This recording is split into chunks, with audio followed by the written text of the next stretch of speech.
Bonjour à tous, nous sommes ravis de vous accueillir sur le salon événement Connect Plus Event pour la 5e édition virtuelle, cette fois-ci, compte tenu de la situation sanitaire, bien sûr. Donc, nous avons préparé pour vous une série de 12 conférences et échanges autour de la RFID et de l'IoT dans leurs usages et qui couvrent des retours d'expérience dans plusieurs secteurs de l'industrie, de la distribution et des problématiques de normalisation, etc. Elles se succéderont donc tout au long de cette journée, comme indiqué dans le programme des conférences. Bien, l'ensemble de ces conférences seront accessibles par tous en replay sur notre chaîne YouTube et sur notre site, bien sûr, à votre disposition, éventuellement pour le partager et la diffuser avec grand bonheur.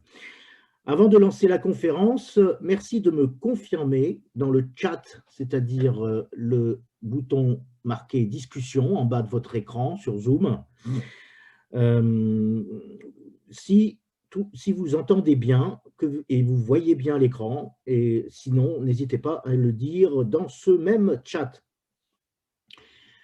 Pour vos questions à nos intervenants, merci de les noter, de les saisir dans le bouton en bas de votre écran qui s'appelle Q&R, comme son nom l'indique, questions et réponses. Nous y répondrons avec nos intervenants à la fin de cette conférence. Celle-ci aura une durée de 30 minutes. Et voilà, et pour ne pas perdre de temps, je donne immédiatement la parole donc à la société uWinlock qui va nous parler de solutions de digitalisation et de localisation en technologie UWB passive et ses usages auprès de la société Eramet. Donc, Monsieur Éric Cariou, directeur général d'uWinlock, sera accompagné par Monsieur Éric Baldo, pilote de l'usine du futur, Smart Manufacturing Leader chez Eramet. Voilà, c'est à vous, Monsieur Cariou. Merci Philippe. Bonjour à tous. Je me présente rapidement. Donc, Éric Cariou, je suis cofondateur et directeur général de uWinlock, qui, pour rappel, est une scale-up qui a été créée en 2015, qui a été incubée au sein de l'incubateur d'Airbus et qui a inventé et commercialise aujourd'hui et déploie une solution de traçabilité qui est relativement unique, qui s'appuie sur des étiquettes sans pile, offrant un ROI globalement comparable à ce qu'on va retrouver sur du RFID, mais avec de la fonctionnalité de localisation qui est essentielle pour les transformations digitales de nos clients, notamment dans le cadre de leur projet Industrie 4.0 ou Logistique 4.0. Une première version de cette solution a été déployée en 2019 et de cette première version déployée est né un projet en collaboration avec Eramet. Je vais laisser Éric prendre le relais pour se présenter. Dans ce partenariat, il y avait Eramet, mais il y avait aussi Michelin et Collins, qui a donné lieu à une plateforme enrichie avec une version nomade de la solution permettant de couvrir non seulement des entrepôts en indoor, mais aussi des sites sur la partie outdoor. Pour rappel, le choix des technologies que nous avons fait dans la genèse de la société et qui se sont révélées payants sur les années qui ont suivi, ça a été le choix de l'UWB pour commencer, une solution, une technologie particulièrement robuste, précise. On travaille depuis maintenant 4 ans, nous, avec Apple, sur ces sujets, qui a d'ailleurs choisi d'intégrer dans ses téléphones de l'UWB comme technologie pour ce côté justement robustesse et sécurisé. Ils avaient beaucoup poussé à l'époque pour du BLE, notamment dans le secteur du retail, et avec de nouveaux cas d'usage autour de la double authentification. Donc l'UWB est devenu une technologie mainstream depuis maintenant 18-24 mois, avec beaucoup d'effervescence autour de cette technologie qui est quand même extrêmement prometteuse. Et la collecte d'énergie, aujourd'hui, on a développé au travers des investissements de plusieurs millions d'euros que nous avons fait sur ces 5 dernières années, 2 puces, et notamment une puce en collecte d'énergie qui nous permet d'énergiser des étiquettes sur des rayons de 20 mètres dans des sites industriels et qui rend faisable finalement le déploiement d'étiquettes sans pile localisées précisément. Alors précisément, c'est en dessous du mètre sur des environnements industriels très contraints, on sait garantir des clients. On arrive à des précisions très nettement inférieures sur des environnements un peu plus évidents, des open space, mais sur les environnements où il y a beaucoup de métal, des machines-outils, des camions métalliques qui peuvent faire parfois 8 mètres de haut, on sait garantir des précisions de mètres en indoor. Sur la partie outdoor nomade, on est plutôt sur des 2-3 mètres de précision, qui est largement suffisant pour la plupart de nos clients. Donc, je laisse la main à Eric pour se présenter, puis présenter le partenariat. Eh bien, bonjour. Donc, je suis Eric Baldo, effectivement, donc responsable de l'usine du futur chez Eramet dans la division alliage haute performance. Et donc, nous avons choisi de présenter la solution donc à deux, puisque je représente l'industriel qui a hébergé, on va dire, le développement, l'industrialisation de la solution. Et donc, on va vous expliquer un petit peu au long de cette présentation un peu la genèse du projet et surtout comment ça fonctionne, qu'est-ce que ça rapporte et qu'est-ce que ça peut éventuellement vous apporter. Donc, on s'est présenté, on va vous présenter rapidement Eramet et Winlock, la genèse du projet. Alors, on a un film, on a eu quelques petits soucis ce matin pour la diffusion. J'espère qu'on va réussir à vous le montrer. C'est un film vraiment opérationnel qui vous montre en temps réel dans l'usine comment ça fonctionne. Puis ensuite, les bénéfices et surtout vos questions pour pouvoir répondre à vos interrogations. Donc, Eramet, c'est un minier français, 3 divisions. Donc, la division alliage qui va nous intéresser. Et ensuite, on a 2 miniers basés sur le manganèse et sur le nickel. Donc, la division alliage, c'est essentiellement Aubert et Duval. Il y a aussi Erastine, mais c'est essentiellement Aubert et Duval et donc qui héberge la solution. Donc, c'est un forgeron finalement qui travaille essentiellement pour l'aéro. Vous voyez différents clients et on fabrique des pièces soit de moteurs d'avion, soit des trains ou des pièces de structure. En gros, dans un avion, partout où il y a de la transmission d'effort ou de puissance, ce sont des pièces de chez nous qui sont sur ces avions. Donc, la société Winlock. Oui, donc comme je vous le disais tout à l'heure, créée en 2015, une vingtaine de collaborateurs basés à Toulouse dans des nouveaux locaux dans lesquels on a aménagé qui nous ont permis d'agrandir notre zone de test, de validation, de faire un showroom pour nos clients. 2019-2020, une période de transition où on était très aéro, 90% de notre CA était dans l'aéro en 2019. 2020, on a réussi à accroître le CA, mais du coup, surtout mal pour mieux, parce qu'on a réussi à se diversifier. On a 90% de notre CA aujourd'hui qui est hors aéro, mais on voit que l'aéro redémarre. On avait pas mal de projets en stand-by qui se réaccélèrent actuellement. Donc, 2021, on devrait retrouver un équilibre 50% à peu près entre aéro et autres secteurs. On a créé un bureau aux États-Unis en 2019 qui nous a permis d'ailleurs de commencer des premiers projets avec Apple, avec Prologis, qui s'accélèrent aujourd'hui. Des distributeurs, notamment en Afrique du Sud, avec Harmony, qui est le leader de la distribution des solutions de RFID, qui distribue notre solution dans le secteur de la mine et de l'automobile en Afrique du Sud. Et puis des implantations aujourd'hui, des présences de déploiement avec des clients comme Michelin, par exemple en Chine, aux États-Unis, en Europe, avec British Aerospace, Rolls-Royce au UK, Bombardier en Allemagne, pour différents clients sur l'ensemble du territoire européen, nord-américain, et un début en Asie, sachant qu'on n'a pas encore vraiment d'implantation en propre en Asie, on accompagne plutôt des clients existants européens ou américains. Juste pour comprendre comment fonctionne le système, puisque c'est une solution de rupture, il n'y a pas de solution comparable aujourd'hui sur le marché.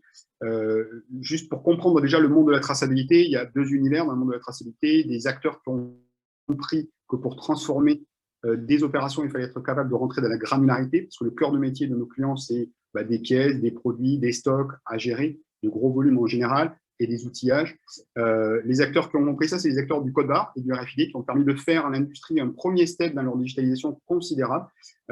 Avec l'industrie 4.0 et la logistique 4.0, il y a un certain nombre de briques technologiques essentielles que le RFID ne permet malheureusement pas de fournir en tant que tel, en tant qu'étiquette passive, et qui sont les fonctions notamment de localisation, qui sont absolument essentielles pour pouvoir avoir des inventaires 100% automatisés, pour pouvoir faire ce qu'on appelle le WIP, le Work in Progress, c'est monitorer les temps de passage de manière 100% automatisée, sans aucun douchage manuel sur les opérations, et puis pour retrouver des outillages, des servantes, des produits le long des flux de production ou dans les espaces de stockage.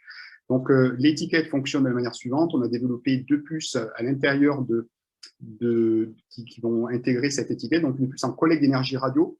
Ces étiquettes sont énergisées avec des sources standards de RFID. C'est des lecteurs RFID qui ont une portée de 20 mètres en termes d'énergisation. Donc, vous avez une source qui est fixée typiquement au plafond et qui va énergiser sur un cercle de rayons d'une vingtaine de mètres. Ces étiquettes vont se charger, elles sont tout le temps éteintes. Quand elles sont suffisamment chargées, elles vont émettre un identifiant, une WD, avec des balises qui là aussi sont distants entre 20 et 40 mètres. La plupart des cas maintenant on se retrouve autour de 30 mètres en termes de distance et qui permettent de trianguler et d'obtenir une localisation sur la plateforme logicielle fournie, qui elle va pouvoir s'interfacer très facilement avec des plateformes type Azure, AWS, des ERP type SAP, des MES ou des WMS. Sur la plateforme, on va retrouver des fonctionnalités de base de géofencing, d'inventaire, de traçabilité sur l'avancement des produits dans les lignes de production, du filtrage pour pouvoir retrouver des outils instantanément quand vous voulez recalibrer typiquement des outils. Donc ça, c'est typiquement les 3 cas d'usage qu'on va retrouver déployés sur la plateforme. La plateforme, on a monté un partenariat en 2020 avec Cisco pour rendre encore plus facile l'installation avec directement un USB dongle qui peut venir se plugger sur des access points Wi-Fi qui sont en cours de développement actuellement. Et c'est un partenariat particulièrement prometteur.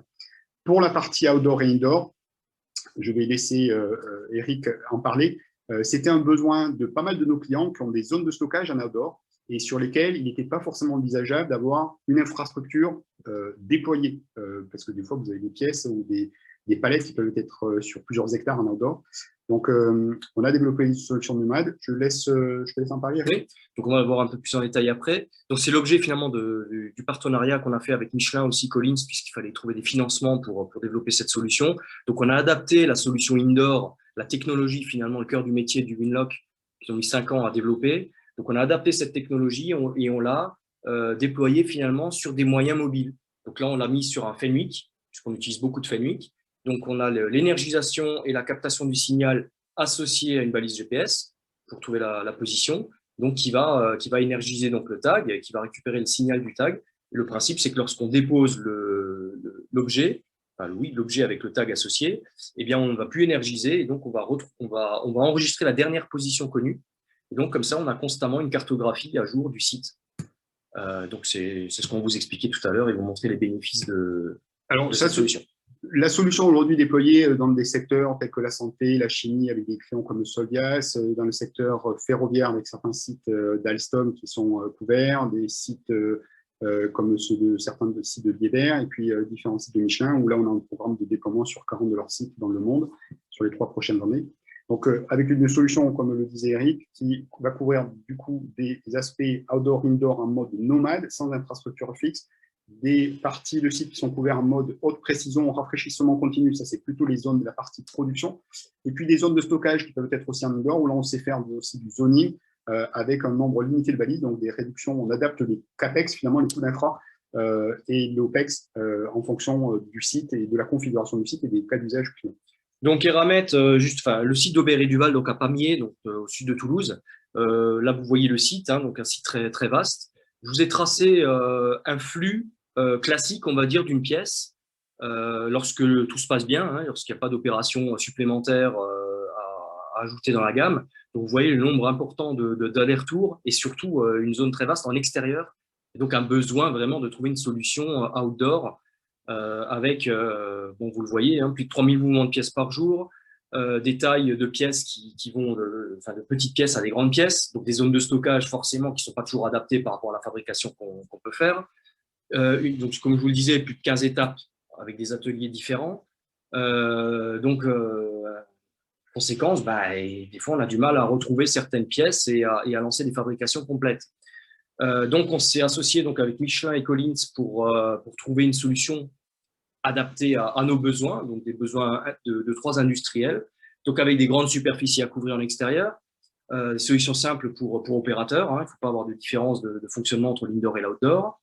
On a donc des coûts d'infrastructure limités, on ne peut pas tirer du câble, du réseau comme ça dans nos sites qui sont très vastes. Besoin d'une solution robuste, c'est essentiellement pour ça aussi qu'on s'est associé avec Michelin et Collins pour avoir vraiment une solution de vaste avec beaucoup de besoins, pas juste adaptée à notre site, mais aussi d'autres sites industriels pour avoir une solution vraiment robuste. Une simplicité de gestion, ça c'est très important. On ne se voyait pas, on n'est pas très habitué à de l'IoT dans nos métiers. Donc aujourd'hui, on n'est pas habitué à changer des piles et des batteries. On n'a pas de structure faite pour ça. Et on ne s'imaginait pas, avec 3000 mouvements par jour, avec plus de 10 000 pièces, on ne s'imaginait pas, une fois que tout le site sera couvert, d'avoir des campagnes de changement de batterie. On ne saura pas gérer avec le risque de perdre la traçabilité si on ne change pas la batterie au bon moment. Donc, on voulait quelque chose de sans pile, sans batterie. J'ai cherché pendant 2 ans jusqu'à ce que je trouve donc Ulock et qu'on développe ensemble la solution pour l'extérieur. Donc une variété pardon, de produits, pièces finies, des dossiers, enfin assez de diversité pour avoir des besoins de tags qui soient de formes différentes et de possibilités d'adaptation aux produits.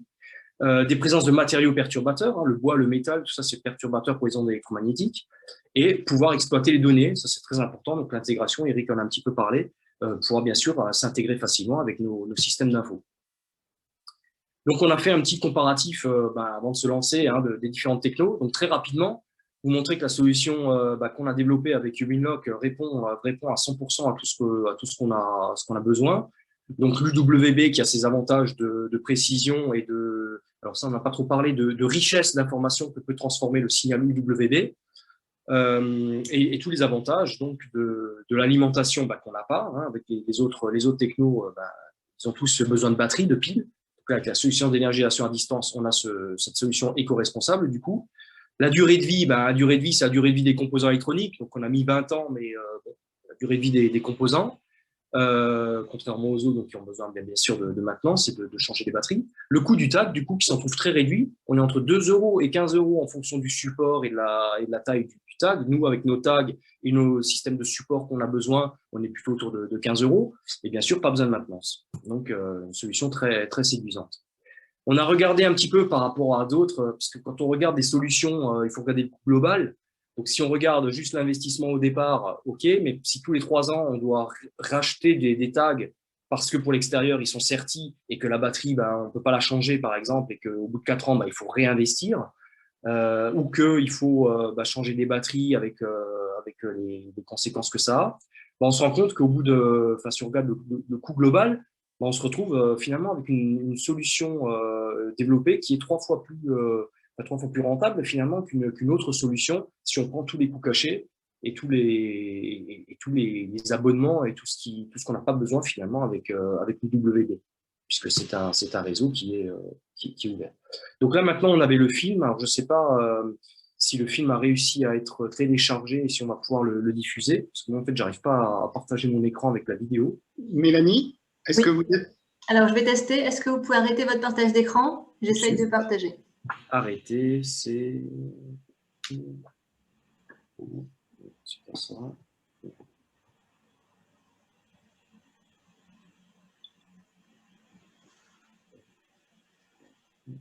Arrêter, OK.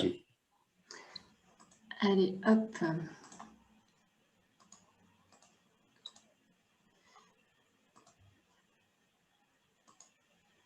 Vous allez me dire si elles sont.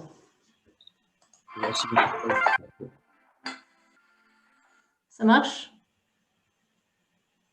Non, mais je vais commenter. Allez-y, lancez la vidéo. D'accord. Je vais en faire mon… Donc, on va voir, on va suivre le process. Donc, vous allez voir un appairage. Donc, au départ, comment est-ce qu'on appaire le produit avec le tag. Ensuite, on va montrer donc, des mises en situation. On aura deux caisses différentes qu'on va mettre en stock. Donc, une caisse contenant une seule pièce et une caisse contenant plusieurs pièces. Donc là, pour la démonstration, on a généré des codes barres qui sont les codes barres finalement d'identification du produit. Donc, bien entendu, ces codes barres sont normalement sur les produits. Donc ça, c'est une vidéo qui a été tournée lorsqu'on a fait, une fois qu'on avait fini le prototype. Donc là, maintenant, on en est à la phase industrielle. Donc, il faudrait qu'on remette le film à jour avec la vraie solution en pratique. Donc là, vous voyez l'opérateur qui là, il douche la pièce finalement. Hein. Donc, symbolisé ici par la feuille étiquette code barre. Alors, la vidéo elle est un petit peu lente, un petit peu saccadée. Donc, ça risque de prendre un certain temps. Mélanie, vous pouvez peut-être un petit peu avancer, sinon ça va prendre trop de temps. Donc là, on voit l'opérateur qui a fait l'appairage avec le tag, donc par douchage. Hein. Voilà. Voilà, donc là, c'est la deuxième pièce. Donc, on a vu un premier douchage avec une seule pièce. Là, on voit un deuxième douchage d'un tag avec 2 pièces. Donc là, vous voyez, il sélectionne plusieurs pièces. C'est pour montrer la facilité finalement d'appairage. Hein. Il suffit de doucher plusieurs pièces et puis le tag vient se remplir finalement de cette information du contenu par les différentes pièces. Ensuite, là, on a choisi une fixation avec un velcro industriel donc, qui vient se fixer à l'intérieur de la caisse, ce qui permet de s'affranchir des vibrations et éventuellement des chocs éventuels qu'il pourrait un peu y avoir. Voilà, vous pouvez accélérer, Mélanie, un petit peu. Voilà, et donc là, on voyait le résultat d'une caisse avec, enfin, on voyait le tag avec les différentes pièces associées de manière très visuelle. Donc là, on revoit l'infrastructure qu'a expliqué Eric tout à l'heure. Donc là, la database Uwinlock qui vient ensuite discuter avec notre ERP et notre MES. Et ensuite, on vient retrouver les informations dans notre SAP, ce qui est très intéressant, si vous voulez avancer un petit peu. Maintenant, les gens du service client voient dans quelle caisse sont les différentes pièces. Donc, lorsqu'ils vont affecter une commande, ils peuvent optimiser les pièces qui sont déjà dans des caisses et ne plus choisir des pièces au hasard, ce qui obligeait les opérateurs à sortir toutes les caisses pour aller trouver les pièces à l'intérieur. Maintenant, non, celles qui réservent, les filles qui réservent, les hommes qui réservent les commandes, les pièces pour les commandes, peuvent tout de suite optimiser la manutention. Donc là, on revoit le signal. Donc là, on voit le chariot qui transporte finalement les caisses. Et donc, on voit là, il a 2 caisses, donc 2 tags différents. Et là, à chaque fois, donc, il vient énergiser les 2 tags. Et on vient retrouver l'information via le signal GPS et la 4G qui vient envoyer les informations dans le serveur Uwinlock. Ce qui est intéressant à noter, c'est que les 2 tags en fait, vont être visibles en temps réel sur une cartographie qui se met à jour en temps réel. Et donc ça, c'est très appréciable pour ensuite pouvoir analyser des données, savoir un peu les pièces, qu'est-ce qu'elles ont vécu comme mouvement. Voilà, donc là, on a fait l'exemple d'une caisse qui a été stockée en outdoor.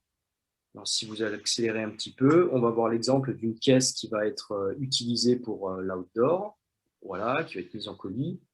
Donc, c'est ce que j'expliquais tout à l'heure. Hein. Ici, on voit, dans la colonne info qualité, on voit les tags. Et donc là, on voit quelles pièces sont dans quelle caisse. Et donc, on peut optimiser le colisage. Vous pouvez accélérer encore. Aller un petit peu plus loin. Voilà, donc ça c'est intéressant. Là, s'il y a le son, mais je ne crois pas que ça va marcher. Bon, c'est l'opérateur explique ce qu'il fait. Donc là, il interroge en fait la base Uwinlock. Il a une fiche code barre qui est son picking finalement, la commande qui doit servir. Il douche la pièce qu'il cherche et là, sur l'application, on a encerclé donc la pièce qu'il doit trouver. Voilà, donc les autres disparaissent. Et on voit la pièce. Alors, pourquoi il y avait plusieurs ronds, plusieurs pièces visibles? C'est parce qu'on a testé la solution originelle, donc indoor, avec l'infrastructure. Et donc, le système voit constamment la salle où il y a les infrastructures au plafond. Et donc, on voit toutes les pièces en temps réel qui sont énergisées par le système. Donc là, il fait la même information. Là, il va chercher une pièce en outdoor. Donc là, il douche. Et on va voir... Voilà, hop, toutes les autres pièces disparaissent et on voit la pièce tracée par le tag qui s'illumine sur sa cartographie. Et donc après, il peut très facilement aller chercher la pièce qu'il recherche. Donc ensuite, on va voir ici le mouvement des caisses qu'il va mettre dans la zone d'emballage. Vous pouvez accélérer. C'est différents cas de figure qu'on a mis, mais on voit finalement les différentes fonctionnalités, mais qui se tournent toujours autour de la même thématique. Donc là, on voit la zone indoor. Et donc, quand il dépose la caisse en indoor, on voit également l'endroit où elle a été déposée, et c'est la même chose pour l'outdoor. Là, on voit le désappairage. Ensuite, une fois qu'il a terminé son opération, donc là, il prend son tag, il le voit dans sa liste, il va doucher le tag, et il va faire désappairage. Et donc, le tag, voilà, il va dire toutes les informations de la caisse ont été effacées et le tag est réutilisable.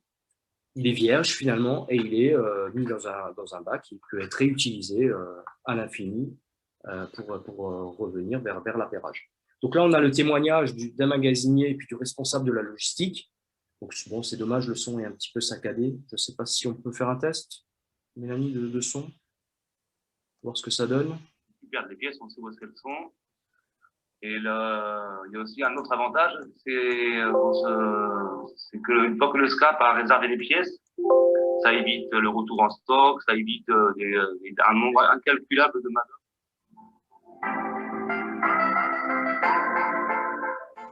Là où on perd énormément de temps à la recherche de pièces puisque nous avons à peu près 3000 caisses.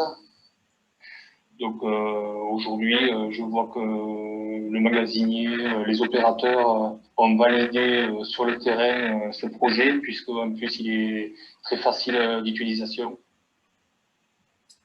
Voilà, merci beaucoup pour ça. Je vais reprendre la main sur le partage d'écran. Si vous voulez bien. Voilà, c'est bon.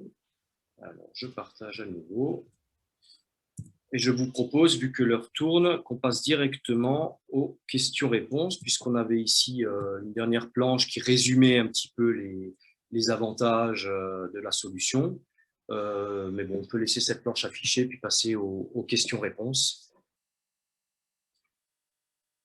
Si je peux me permettre juste de compléter par rapport à la présentation d'Eric, je tenais déjà à remercier Eramet de cette confiance, parce que c'est en grande partie grâce à eux, à Michelin, à Collins, qu'on a pu faire naître cette solution nomade qui a été conçue pour eux et qui était représentatif finalement d'un pool de clients assez large, aussi bien dans l'auto, dans l'aéro, que dans des secteurs type minier et autres, et qui permet aujourd'hui d'avoir pour ce client et ses clients une solution particulièrement adaptée à des usages industriels qui nécessitent robustesse, fiabilité, très facilité d'utilisation. Donc, cette co-construction de la solution et ces retours constants de ces acteurs, et notamment d'Eramet, a été extrêmement riche pour Uwinox dans sa capacité à proposer ensuite une solution beaucoup plus adaptée finalement aux besoins de ces industriels. Ok, c'est clair. Bon, j'ai une question là qui me vient, qui est sur le chat. Oui. Est-ce que vous sécurisez, ou comment sécurisez-vous ou authentifiez-vous l'identification? Alors, j'essaye de reformuler parce que pour être clair, est-ce que vous avez un mode de chiffrement ou d'identification pour authentifier tous ces objets, vu la grande quantité d'objets? Alors, très bonne question. Alors déjà, pour revenir en step back, pourquoi la plupart de l'IoT est allé vers des solutions extrêmement complexes de sécurisation des boîtiers? C'est qu'en fait, ces boîtiers sont des boîtiers bidirectionnels. L'IoT, vous adressez un tag, ça fait que vous pouvez l'interroger. Mais ce canal retour fait que du coup, vous pouvez aussi le hacker. On a fait des audits de sécurité, on a un niveau de sécurité qui est très nettement au-dessus de toutes les solutions dites actives aujourd'hui, simplement par le fait qu'on utilise un système unidirectionnel, assez comparable au RFID, où vous ne pouvez pas interroger le tag. Il n'y a pas d'information de mémoire dans le tag. Il n'y a pas de manière d'adresser le tag. Il endure un identifiant unique qui est encrypté et qui est modulé d'une certaine manière via un canal WB qui va être transmis aux balises. Et ça permet d'avoir un niveau de sécurité qui est beaucoup plus élevé. Alors, c'est jamais 100%, il ne faut pas se leurrer, hein, la sécurité, c'est jamais garanti à 100%, parce qu'on se rend compte que même dans les systèmes ultra sécurisés de la défense, par exemple, on peut toujours trouver des failles, mais ça reste un niveau de sécurité extrêmement élevé. Ok. Alors, attendez, je regarde un petit peu les questions. Y a-t-il différentes tailles de tags que vous pouvez utiliser, ou bien, et si oui, quelle est la plus petite taille? Alors, très bonne question. Donc, je ne sais pas si vous voyez à l'écran, si vous me voyez, parce que je vais essayer de vous montrer des produits. Donc ça, c'est l'étiquette que vous avez vue dans la vidéo, qui est l'étiquette que l'on déploie industriellement chez pas mal de clients, qui est une étiquette durcie industrielle pour mettre sur des palettes. Il y a une certaine épaisseur pour des questions de robustesse mécanique, en fait, tout simplement. Donc ça, c'est la première génération. Elle inclut dans cette étiquette, vous avez, il n'y a pas de batterie, vous avez une antenne de collecte d'énergie avec nos puces et un système d'émission en UWB. Cette électronique a été miniaturisée dans ce multi-chip module qui a donné lieu à cette étiquette-là, qui est une étiquette aussi durcie pour des usages industriels, qui est quand même le cœur de notre focus aujourd'hui. Et ce qu'on voit là, c'est que finalement, la taille de l'étiquette est à 90% déterminée par la taille des antennes, et donc de la portée que l'on veut avoir en termes d'énergisation et donc de réduction de coûts d'infrastructure. Donc, on peut faire des tag toute forme, gardant en tête que si vous compromettez trop la taille du tag en surface, pas en épaisseur, mais en surface, c'est la surface d'antenne, vous allez réduire forcément la portée. Il peut y avoir des cas d'usage où vous n'avez pas besoin d'une portée significative, notamment pour énergiser des dispositifs électroniques à basse consommation. On a depuis peu, de par les développements que l'on a fait, eu des contrats avec des clients comme Apple, Safran ou Airbus pour énergiser des dispositifs électroniques type IoT ou sensor dans des univers où finalement on peut énergiser avec des sources RFID, mais aussi du 2.4. Donc, pour répondre à la question de la taille de l'étiquette, il y a pas mal de tailles d'étiquettes faisables. La version papier de l'étiquette, donc on arrivera pour des usages industriels, on ne descendra pas en dessous de ce type de surface, donc à peu près la moitié d'une carte de visite, pour garder des portées de 20 mètres en termes d'énergisation, c'est essentiel. Mais par contre, il y a des usages, ça c'est plutôt de l'usage carton ou petit outillage, ça c'est plutôt de l'usage palette parce que vous avez une taille qui est très durcie. Okay. Vous avez une certaine souplesse, donc là il y a un certain nombre de projets, de programmes qu'on a menés avec le LAS, on a monté un laboratoire commun avec le LAS sur ces sujets, ils ont plus de 30 ans d'expérience dans le monde des étiquettes, notamment du RFID, on s'associe avec des industriels des industriels qui produisent aujourd'hui, un industriel qui produit 4 milliards d'étiquettes RFID, donc on ne réinvente pas la roue, on utilise des process du RFID. Donc la taille de l'étiquette peut varier. Après, on peut adapter, comme le fait très bien le RFID, la taille de l'étiquette à une barre de caddie, par exemple, si vous voulez vous localiser les caddies, avec les contraintes associées, faire une étude spécifique. Et là, on fait une série dédiée de produits qui vont matcher l'exigence client pour répondre à ces exigences. Ok, merci. J'ai deux dernières questions avant de clôturer cette très intéressante conférence. La première, c'est: avez-vous déployé une solution de blockchain et si oui ou non, enfin en tous les cas, la chaîne de communication permet-elle, via SAP, de faire une facturation des actes de déplacement, si besoin est? Alors, oui. Mais alors, le terme blockchain, on ne l'appelle pas comme ça nous, mais c'est une manière d'authentifier tout mouvement et transaction de la donnée dans la plateforme. Donc, on a d'ailleurs déposé un certain nombre de brevets dessus. Je ne sais pas si ces innovations particulières de traçabilité de la donnée pour nous et pour le client derrière peuvent être qualifiées de blockchain. Je ne suis pas un expert suffisamment sur le sujet, donc je ne vais pas dire de bêtises. Mais oui, on pourrait facturer au mouvement. Aujourd'hui, ce n'est pas le cas parce qu'on ne voit pas d'usage direct. Pour ça, nous, c'est plus dans une optique d'intégrité de la donnée. Notre focus, c'est fournir de la donnée de qualité, précise, robuste, facilement exploitable à nos clients qui vont après l'intégrer dans des AWS, des plateformes Azure, de l'ERP, des MES, des WMS. Et soit de partenaires intégrateurs comme Cisco, par exemple, avec lesquels on travaille, soit par leur propre IT, avec certains clients. Ouais, nous, c'est effectivement un point très important qu'on est en train de découvrir, c'est qu'on va pouvoir faire dire un spaghetti, plein de choses, des zones chaud-froid où on voit les dormants, les pièces qui n'ont pas bougé depuis un certain temps, là où les zones qui ont plus de coactivité, où on peut se poser des questions par rapport aux interactions chariot-piéton.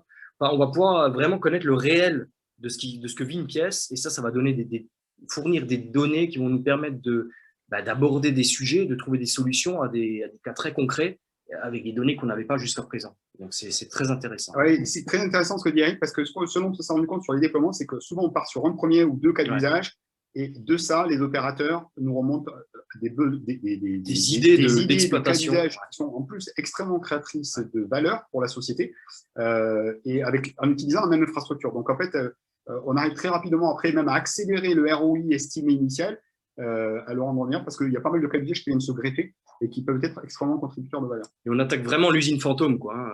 Les 5% des gens qui passent leur temps à chercher des choses, ça, on ne le chiffre pas, on n'arrive pas à le chiffrer, c'est des dilutions d'ETP, mais tout ça, on attaque vraiment ça. Et le facteur humain, dans la logistique, on dit qu'on est à 98% quand on est le meilleur, 98%, mais il y a quand même 2% d'erreurs liées au fait que les gens, ils n'ont pas bien douché le bon truc quand ils ont dit j'ai mis la pièce à cet endroit-là, ils n'ont pas bien douché, ou il y a eu des problèmes à ce moment-là, la douchette n'a pas lu. Enfin, il y a toujours ces 2%. Et là, on attaque vraiment ces 2%. Et dans le monde de la logistique, Dieu sait que si c'est intéressant, quoi. Et nous, c'est en grande partie. Pardon. Oui. Non, je disais, c'est en grande partie. Le Covid, pour nous, on a vu une forte accélération justement parce que les industriels veulent limiter ces opérations manuelles. quand vous avez à faire des inventaires, on l'a vu avec même des clients comme Decathlon, vous avez à vous balader avec des douchettes sur tous les sites pour pouvoir faire des inventaires en continu. Les solutions actives, le cas ne se pose pas parce qu'elles ne sont jamais déployées à grande échelle, elles sont plutôt sur des usages de niche, donc c'est des problématiques diverses, mais pour faire toutes ces opérations manuelles, la période de Covid a été une période assez importante parce que les clients ont pris conscience de l'importance de réduire ces opérations manuelles ou qui sont en faible valeur ajoutée, qui sont sujettes à erreur et qui sont consommatrices de ressources. Hein. Ok, très bien. Ben, écoutez, j'espère que vos réponses ont satisfait les questionneurs, là, qu'ils n'hésitent pas à donner leur avis. Et je vous remercie. Je voyais une dernière question concernant la fréquence d'émission le plus rapide. Oui. On sait faire de la milliseconde jusqu'à quelques minutes. D'accord. Okay. Et ça, on pourrait rentrer dans une discussion. Si la personne veut nous contacter, on peut en discuter. Et moi, pareil, je me tiens à disposition. Hein, si vous avez envie de questions pratiques, terrain, sur le retour d'expérience, n'hésitez pas à me contacter. Ce sera avec plaisir que je vous répondrai. C'est parfait et on vous en remercie. Bien, bah encore une fois, merci infiniment d'abord d'avoir tenu le timing, ce qui n'est pas gagné hein, au départ. On va continuer la journée comme ça. Pour l'instant, tout va bien. Jusque-là, tout va bien. Voilà, je suis très stressé là-dessus. Mais donc, voilà. Donc, merci Eric Cariou, merci Eric Baldo. En tous les cas, une présentation très claire, très concrète hein, et qui a certainement donné quelques idées à nos participants. C'était l'idée. Merci beaucoup à vous, Philippe, et merci à toute l'équipe. Bonne journée à tous. Merci, au revoir. Bonne journée. À votre disposition.